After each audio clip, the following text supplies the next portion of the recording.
Hello everyone, welcome to Hash University. Thanks for tuning in. Today I'm going to talk about this bodybuilding competition which happened about 2 weeks back in Delhi, India.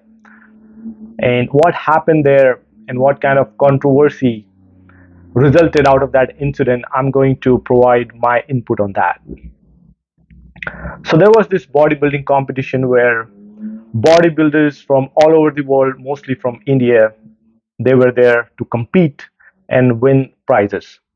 Before I go there, let me tell you what is a bodybuilding competition. Bodybuilding competition is nothing but a privately organized event where organizer gets permission from international bodybuilding federations. There are a number of them to conduct this event, and then they have the judges, mostly local, and they charge these bodybuilders so much entry fee, somewhere in the range of around 200 to 400 or $500, which is a lot in terms of Indian money.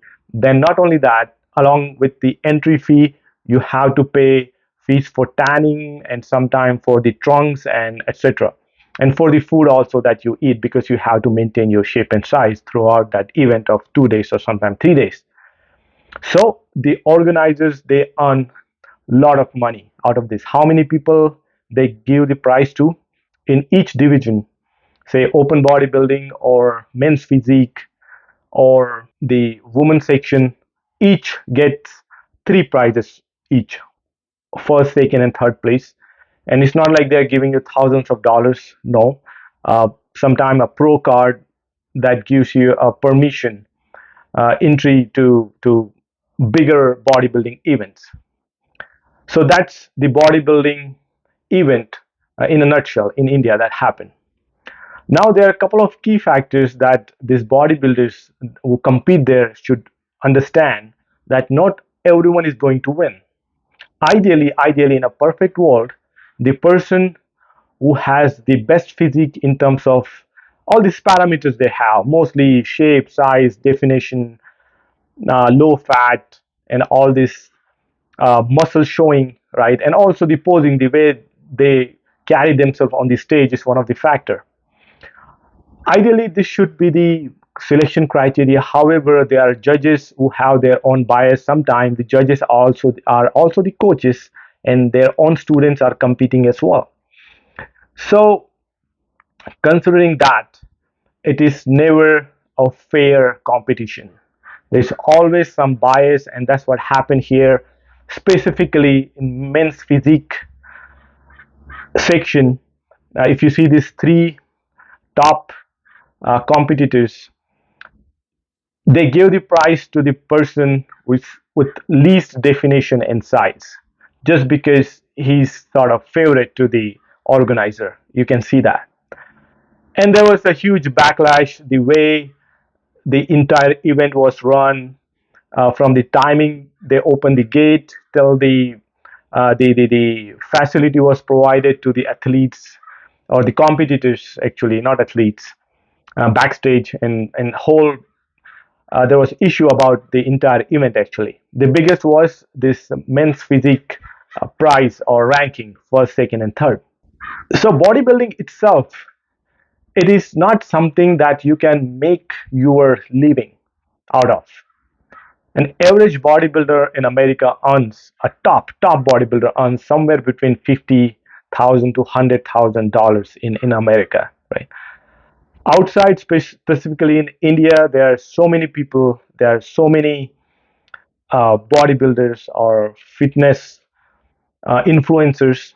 It's very hard, super challenging to find your space so that you can earn enough money to carry on your life with. You can make living out of it. What you're going to do after you win a competition?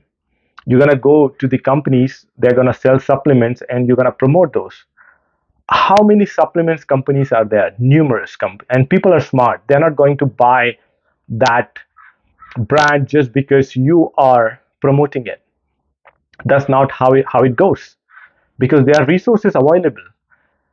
These brands, and we know that these brands, when they hire these athletes or these bodybuilders actually to promote their products, their the amount of money they give for the promotion is going to get added to this protein powder or whatever supplement they are promoting, right?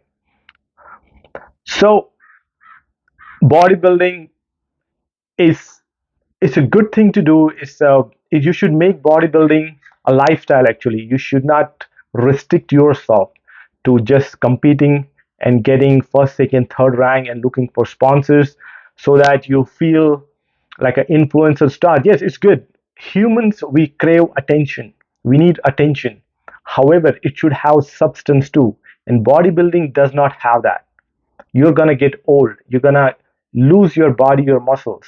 New generation will come within 5 years.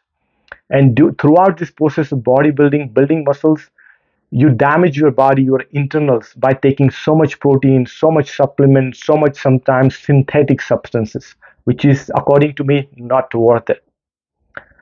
So I would say, yes, if you like bodybuilding, you want to compete, yes, go do compete in these competitions. How many competition you can do depends on your the time you have available, the amount of money you can spend, right? The beautiful thing about competing or bodybuilding is the process you go through. It is you against you. How much discipline you can maintain when it comes to working out, eating good food, sleeping. It's all about discipline. So even if you do not get any rank in any competition, you can look at yourself that one day you're going to get old and you can look back that, hey, I participated in this competition and I went through this process. I know about myself, I know about my body. That's the most important thing you can get out of this competition. So to all these bodybuilders or the competitors who are now literally crying and creating all this so much noise after the competition, that's the reality. The organizer is not going to go and give medal to each and every one of you. You won't be able to make living out of this profession. There are so many bodybuilders who are selling bananas on the streets because they did not finish their studies. By the way, just really quick, how long bodybuilding takes? In a day, you're working out maximum 1 to 2 hours. Actually, 1 hour is enough. 1 hour in a day. And you need maybe 1 hour to prepare your meals, right? Only 2 hours. Say 1 hour you travel and stuff like that, 3 hours. What are you doing rest of 21 hours in a day? You sleep 8 hours, right? You still have about 12, 13 hours in a day. What are you doing? Make sure get your education, have a dedicated profession. It could be business, it could be doctor, engineer, salesman, it could be anything. Keep bodybuilding as an activity, your passion. You can do that. As I said, only 2 to 3 hours in a day. Why you are dropping everything to become a bodybuilder? What you're trying to achieve? You're spending 5 hours in a gym for what? So I hope uh, I was able to throw some light on this bodybuilding competition and the bodybuilding in general. And I hope some of you get the gist of it and try to improve your life. All right, keep learning. I'll see you next video. Bye bye.